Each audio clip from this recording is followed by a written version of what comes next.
Corona సమయంలో ఆపదలో ఉన్న వారికి అండగా నిలిచారు సోనూ సూద్. అయితే తాజాగా ఆయన భార్య రోడ్డు ప్రమాదంలో గాయపడ్డారు. ముంబై నాగ్పూర్ హైవేపై సోమవారం జరిగిన ఘోర రోడ్డు ప్రమాదంలో సోనూ సూద్ భార్య సోనాలి సూద్ తీవ్రంగా గాయపడ్డట్టు తెలుస్తోంది. ఈ ఘటన ఆలస్యంగా వెలుగులోకి వచ్చింది. సోనాలి సూద్ ప్రయాణిస్తున్న కారు ఒక ట్రక్ను ఢీకొనడం వల్ల ఈ ప్రమాదం సంభవించినట్లు ప్రాథమిక సమాచారం.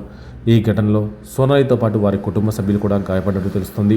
సమాచారం అందుకున్న పోలీసులు సోనాలి సూద్ను స్థానిక ఆసుపత్రికి తరలించి చికిత్స అందిస్తున్నారు. అయితే ఆమెకు కారులో ప్రయాణిస్తున్న మిగిలిన వారికి తీవ్ర గాయాలు అయినట్లు వార్తలు వస్తున్నప్పటికీ ఖచ్చితమైన వివరాలు ఇంకా అధికారికంగా వెల్లడి కాలేదు.